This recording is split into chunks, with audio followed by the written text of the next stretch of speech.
For 23 years, I believed hard work would matter more than favoritism. I built my father's struggling company from a small regional business into an industry leader. Every major client trusted me. Every executive depended on me.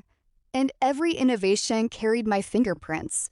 Then, in front of our entire board, my father smiled and handed everything to my younger brother simply because he was his favorite. Everyone expected me to cry. Instead, I quietly packed my office because I already knew something they didn't. The company they celebrated would not survive without me. If you enjoy emotional family dramas filled with shocking twists, business betrayals, and unforgettable karma, subscribe now because this story only gets more unbelievable from here. The narrator is the eldest daughter of a successful manufacturing businessman.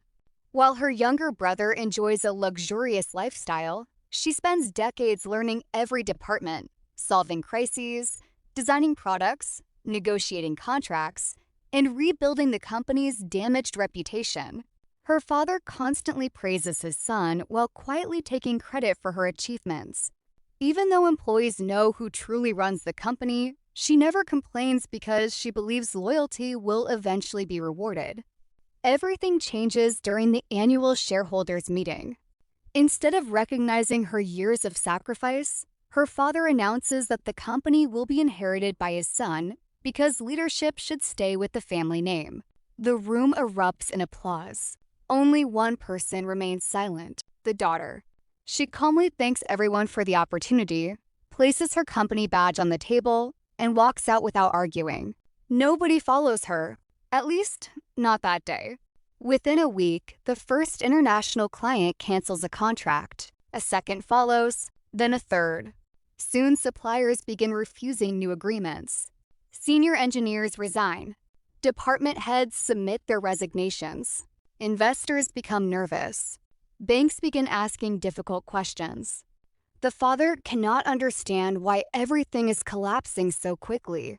His son blames the economy. The truth is far worse.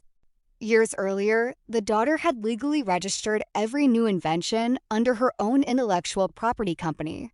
She personally negotiated nearly every multi-million-dollar client contract, and most of those agreements included clauses allowing clients to terminate if she was no longer involved. When she launches her own company, former clients choose loyalty over tradition.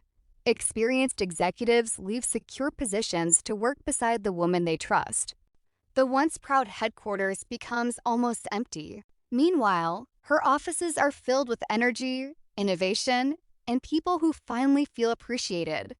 If you believe loyalty should always be valued over favoritism, take a moment to like this video and share it with someone who needs this reminder. Stories like this deserve to be heard. The father arrives unannounced at his daughter's new headquarters. Instead of luxury, he sees employees greeting her with genuine respect.